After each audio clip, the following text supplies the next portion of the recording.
Hello and welcome to Adon. हमारा आज का क्वेश्चन है, for a specimen of vanadium gallium the critical fields are respectively 1.4 into 10⁵ amperes per metre and 4.2 into 10⁵ amperes per metre for 14 kelvin and 13 kelvin. Now we need to calculate the transition temperature and critical fields at 0 kelvin and 4.2 kelvin. So हमें transition temperature को calculate करना है. Now सबसे पहले हम समझते हैं कि क्रिटिकल फील्ड्स क्या होता है. जब एक सुपर कंडक्टिंग मटेरियल को एक्सटर्नल फील्ड यानी एक्सटर्नल मैग्नेटिक फील्ड अप्लाई किया जाता है तो एक पॉइंट ऐसा आता है जहां वो सुपर कंडक्टिविटी लूज कर जाता है एंड नॉर्मल स्टेट में वापस चला जाता है. एंड यही जो एक्सटर्नल मैग्नेटिक फील्ड होता है इसे हम क्रिटिकल फील्ड बोलते हैं एंड इसे हम HC से डिनोट करते हैं. अगर टेम्परेचर क्रिटिकल टेम्परेचर हो यानी अगर टेम्परेचर क्रिटिकल टेम्परेचर से कम हो तो मटेरियल सुपर कंडक्टिंग स्टेट में होता है. जैसे जैसे टेम्परेचर इंक्रीज करता है क्रिटिकल फील्ड कम होते जाता है एंड एक सर्टेन टेम्परेचर पर सुपर कंडक्टिविटी एकदम खत्म हो जाता है. एंड इसे हम मैथमेटिकली लिखते हैं HC equals to H0 1 minus T by TC यानी critical temperature whole square. Okay, HC क्या है? HC is the critical field at temperature T and H0 is the critical field at absolute zero यानी at 0 Kelvin. And TC है critical temperature जहाँ super conductivity खत्म हो जाता है. Now let's solve the question and first of all given values को लिख लेते हैं. So it is given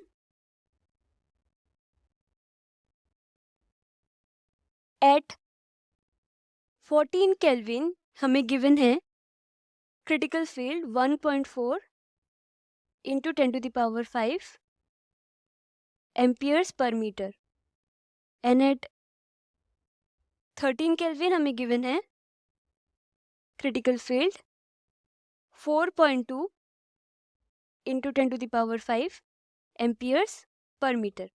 and हम जानते हैं we know this formula HC equals to H0 1 minus T by TC whole square. Okay, अब हम ये दोनों क्रिटिकल फील्ड्स एंड दोनों टेम्परेचर्स के लिए कैलकुलेट करेंगे. सबसे पहले हम 14 केल्विन के लिए कैलकुलेट करते हैं. At 14 kelvin this will be HC कितना गिवन है 1.4 into 10⁵. This will be equals to H0 1 minus 14 by the critical temperature इसका होल स्क्वायर. नाउ इसे हम इक्वेशन 1 से डिनोट कर सकते हैं.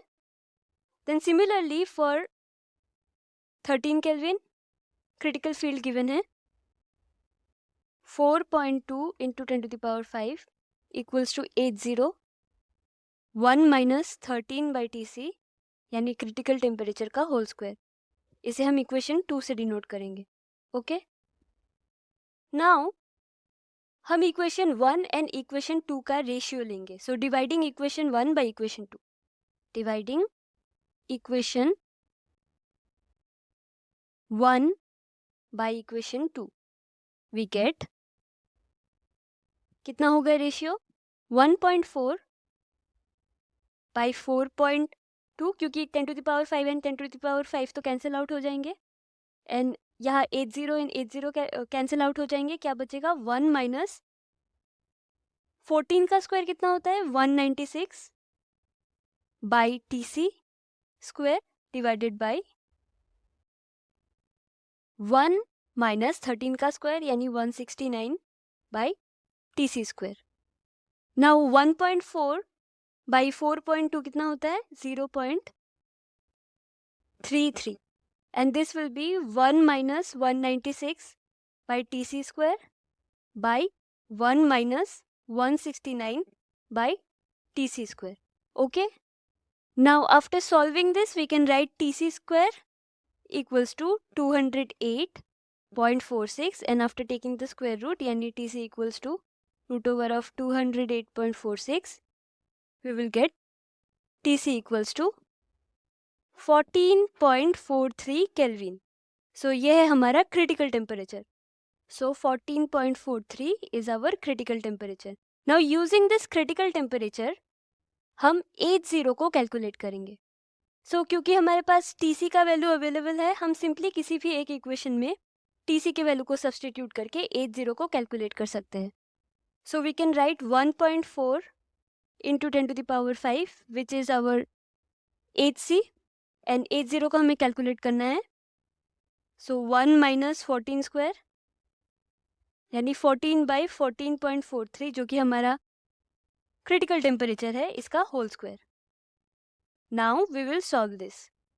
H0 will be 1.4 into 10 to the power 5 divided by, after calculating this part, this will be 0.0586 and after solving this हमें मिलेगा H0 equals to 23.8 into 10 to the power 5 amperes per meter and यही हमें calculate करना था. Now at 0 Kelvin HC को calculate कर सकते हैं. This will be 23.8 into 10 to the power 5 which is our H0 into 1 minus 0.0847 which is what? Which is the value of second expression, that is 1 minus 4.2 by 14.43 का whole square. इसका value equal होता है किसके? 0.0847 and ये है at 13 Kelvin. So this value will be equal to 21.78 into 10 to the power 5 amperes per meter. So यही हमें calculate करना था. That's all for today. Thank you for watching.